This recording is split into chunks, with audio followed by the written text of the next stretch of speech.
I am the royal historian of Oz. Now, it must be true that all healthy youngsters, and grown-ups, like to hear fantastic stories.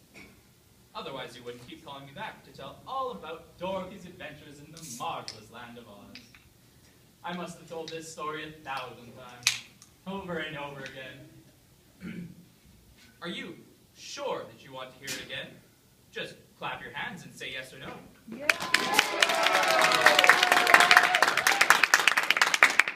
Very well. In that case, I'll start at the beginning, go on till I come to the end, and then stop.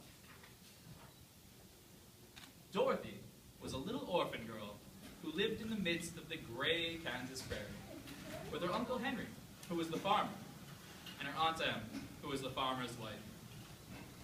They lived happily together and loved each other dearly. That's Dorothy, knitting a sweater for her dog Toto. That's Aunt Em, mending socks for her husband. And that's Uncle Henry, looking out the window. They lived happily together, although the house was very small. There was no attic and no cellar, except for a hole dug in the ground in the backyard called the cyclone cellar, where the family could go if ever a great whirlwind were to come along.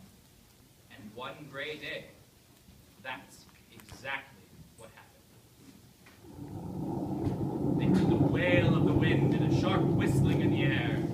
It's a twister! There's a cyclone coming. We better run for the cellar. I'm gonna go open up the trap door.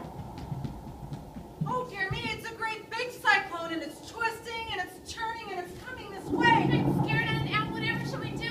All we can do is stay in the cyclone cellar until it blows over. Quick, Dorothy, we've got to hurry.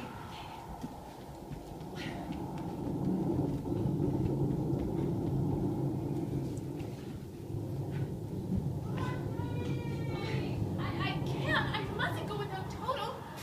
Toto, where are you? Here, Toto. Here, Toto. Oh, Toto!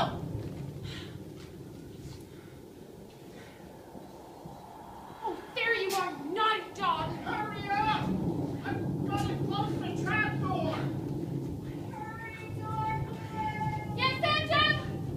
Oh! Oh! Oh, what a dreadful cyclone!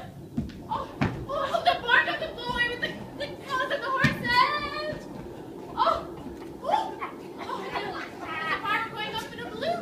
Oh, Toto, I'm so glad you're with me! Oh, wait! Come on! Oh, I'm so glad you're with me! Oh.